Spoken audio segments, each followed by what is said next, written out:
जब कोई पुरुष आपको नज़रअंदाज़ करने लगता है तो आपका दिल टूटता है, आत्मा घायल होती है और मन में एक गहरी बेचैनी पैदा होती है।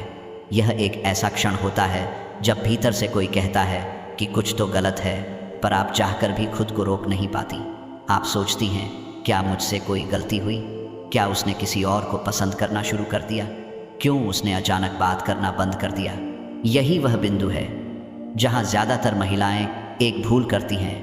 वे पीछा करना शुरू कर देती हैं। वे यह सोचकर खुद को खो देती हैं कि शायद अगर वह थोड़ा और प्रयास करें, थोड़ा और प्यार जताएं, तो वो पुरुष लौट आएगा। लेकिन ओशो कहते हैं, प्रेम किसी भी कीमत पर भिख मांगने की वस्तु नहीं है। प्रेम तो तब खिलता है जब भीतर आत्मा स्वतंत्र हो, जब तुम्हें अपनी पूर्णता का एहसास हो। इसलिए जब कोई पुरुष तुम्हें नज़रअंदाज करे तो सबसे पहले खुद को रोकना सीखो।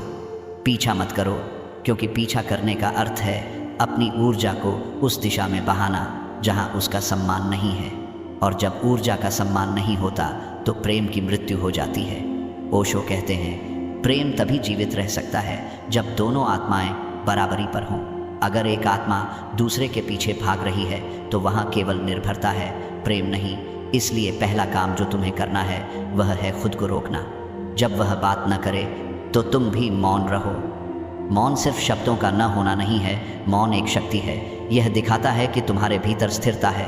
पुरुष तब आकर्षित नहीं होते जब तुम उन्हें पकड़ने की कोशिश करती हो, बल्कि तब जब तुम अपने भीतर के संतुलन में ठहर जाती हो।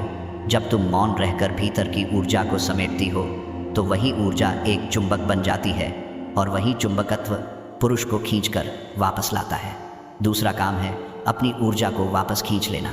जब कोई पुरुष तुम्हें नज़रअंदाज करता है तो तुम अनजाने में उसे और ज़्यादा ऊर्जा देना शुरू कर देती हो। बार बार मैसेज करना, उसके सोशल मीडिया पर एक्टिव रहना, उसके बारे में सोचना। पर ओशो कहते हैं, ध्यान दो कि ऊर्जा जहाँ जाती है वही चीज़ तुम्हारी ज़िंदगी में और बढ़ती है। अगर तुम उस पुरुष को अपनी सोच और भावनाओं से ऊर्जा देती रहोगी तो तुम खुद को खो दोगी। इसके बजाय अपनी ऊर्जा वापस खींचो, अपने शौक में लगाओ, अपने शरीर को सजाओ, अपनी आत्मा को फिर से महसूस करो। तुम देखोगी धीरे धीरे वो पुरुष महसूस करेगा कि जो ऊर्जा उसे बिना मांगे मिल रही थी अब गायब है, और यही उसकी बेचैनी की शुरुआत होगी। तीसरा काम है खुद को प्राथमिकता देना। ओशो कहते हैं, जो खुद को नहीं चाहता उसका कोई और कैसे चाहेगा।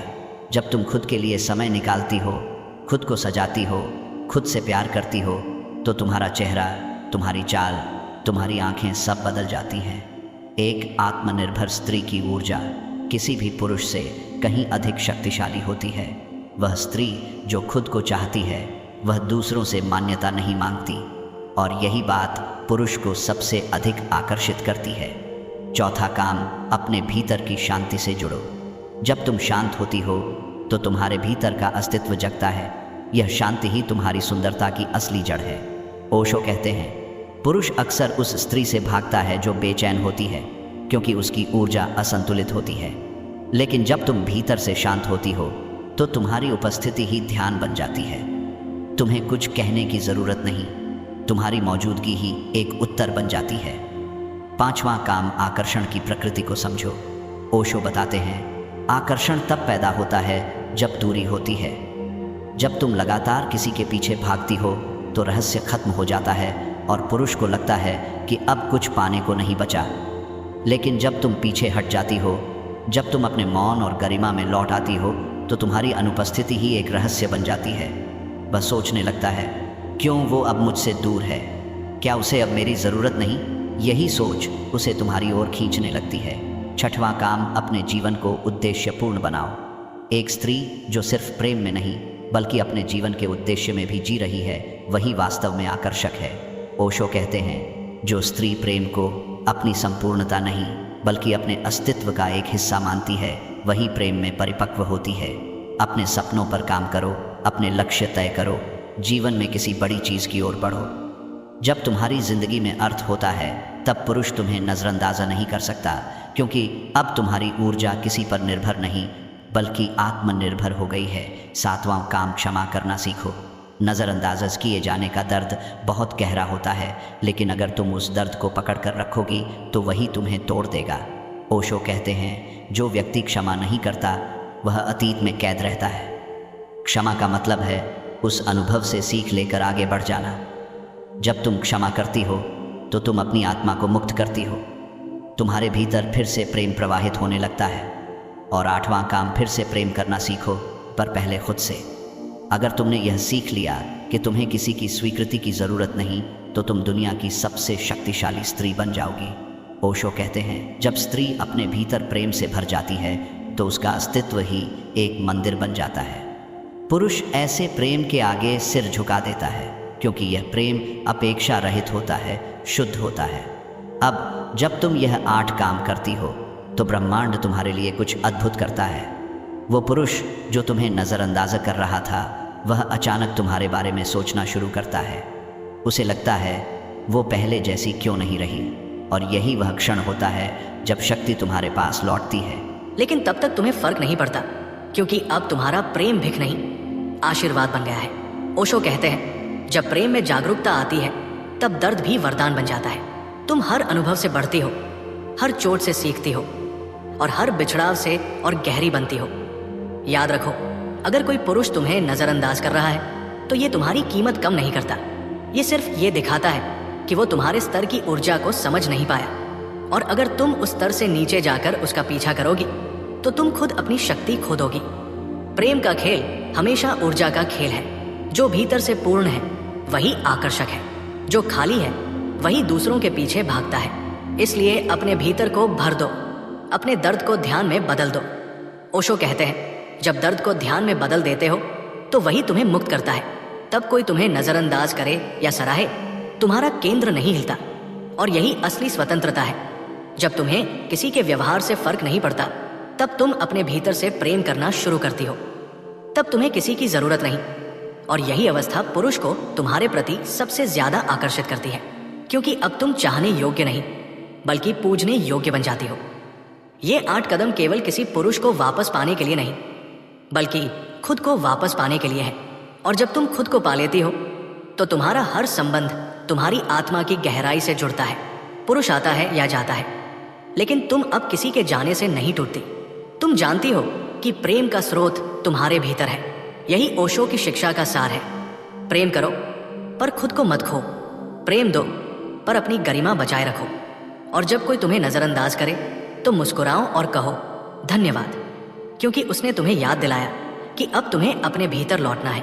यही स्त्री की परिपक्वता है, यही उसकी शक्ति है। और जब एक स्त्री इस शक्ति को जान लेती है तो पूरी दुनिया उसकी ओर झुकती है, क्योंकि तब वो सिर्फ प्रेम नहीं करती, वो स्वयं प्रेम बन जाती है। जब तुमने खुद को भीतर से मजबूत कर लिया, जब तुमने अपने मौन और आत्मसम्मान को अपना कवच बना लिया, तब ये दुनिया तुम्हारे सामने नए रंगों में खुलती है। ओशो कहते हैं कि जो व्यक्ति तुम्हें नजरअंदाज करता है वो दरअसल तुम्हारे भीतर छिपे प्रेम की परीक्षा ले रहा होता है। ये परीक्षा बाहरी नहीं होती, ये भीतर की गहराइयों की जांच होती है। क्या तुम्हारा प्रेम निर्भरता पर आधारित है या तुम्हारी आत्मा की स्वतंत्रता पर? अगर तुम्हारा प्रेम इस बात पर टिका है कि सामने वाला तुम्हें स्वीकार करे, तो वो प्रेम नहीं, केवल एक चाह है। लेकिन अगर तुम्हारा प्रेम इस बात से अडिग है कि चाहे कोई रहे या न रहे, तुम फिर भी प्रेम में जीती रहो, तब वो प्रेम आध्यात्मिक बन जाता है। जब पुरुष तुम्हें नजरअंदाज करता है तो ब्रह्मांड तुम्हें ये अवसर देता है कि तुम अपने भीतर के सागर को पहचानो। पहले तुम सोचती थी कि वो ही तुम्हारा किनारा है, लेकिन जब वो किनारा छूट जाता है तो तुम महसूस करती हो कि तुम्हारे भीतर ही पूरा सागर है। यही असली परिवर्तन का क्षण है।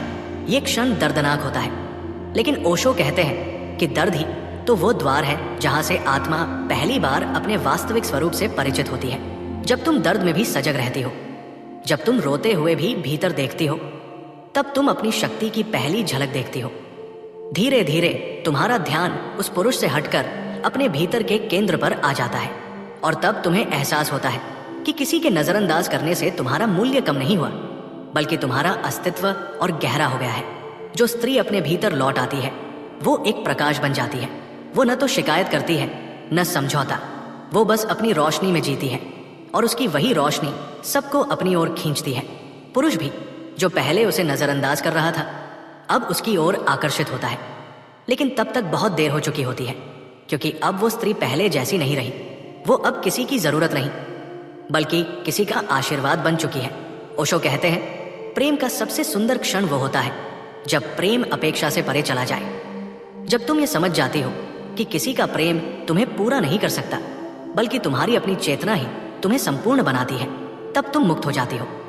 और ये मुक्ति ही असली आकर्षण है। पुरुष उसी स्त्री से डरते हैं जो मुक्त होती है, क्योंकि ऐसी स्त्री को बांधना असंभव होता है, लेकिन वही स्त्री उन्हें सबसे ज्यादा मोह लेती है, क्योंकि उसमें गहराई होती है, मौन होता है, रहस्य होता है। याद रखो, हर बार जब कोई तुम्हें नजरअंदाज करे तो ये मत सोचो कि तुम कम हो गई, बल्कि ये सोचो कि अब तुम्हें अपनी आत्मा के और गहरे स्तर तक जाना है। अपनी मौनता को अपना उत्तर बनाओ। तुम जितना बोलोगी उतना खोगी, लेकिन जितना शांत रहोगी उतनी शक्तिशाली बनोगी। जब तुम पीछा करना छोड़ देती हो तो तुम्हारा अस्तित्व ही एक प्रश्न बन जाता है, और पुरुष स्वभावतः उस प्रश्न का उत्तर ढूंढने की कोशिश करता है। तुम उसका पीछा नहीं करती, फिर भी उसकी सोच तुम्हारे पीछे भागती है। यही ऊर्जा का खेल है। ओशो कहते हैं, पीछा करने वाला हमेशा कमजोर होता है और मौन रहने वाला सशक्त। इसलिए खुद को सशक्त बनाओ, अपने मौन को साधो।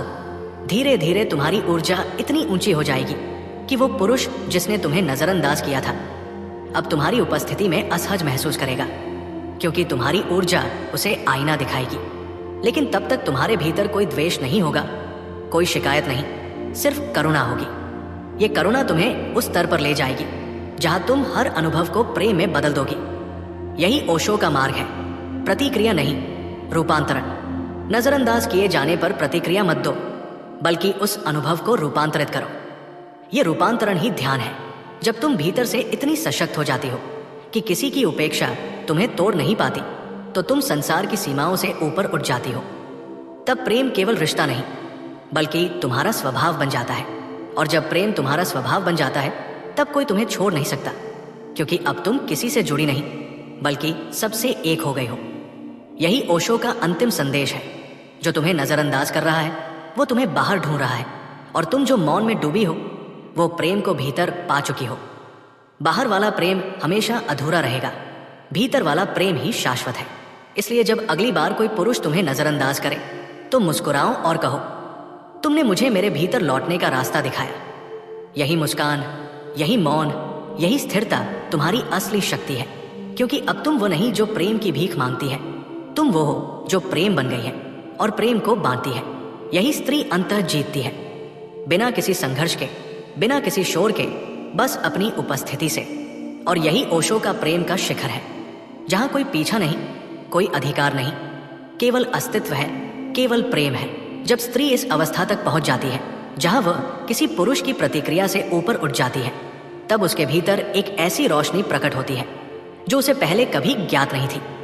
अब उसे समझ आता है कि नजरअंदाज किया जाना कोई सजा नहीं, बल्कि एक दैवी संकेत था। यह संकेत था कि अब तुम्हें बाहर की ओर नहीं, भीतर की ओर देखना है। ओशो कहते हैं, हर बार जब कोई तुम्हें चोट पहुंचाए तो वो तुम्हें अपने भीतर जाने का अवसर दे रहा है। जब कोई तुम्हारे प्रेम का प्रत्युत्तर नहीं देता तो वो तुम्हें उस प्रेम के शुद्ध स्रोत की ओर ले जा रहा है जो हमेशा से तुम्हारे भीतर था। जो स्त्री इस सत्य को समझ जाती है उसके चेहरे पर एक अजीब सी शांति होती है। वो अब प्रतिक्रिया नहीं देती, वो बस देखती है।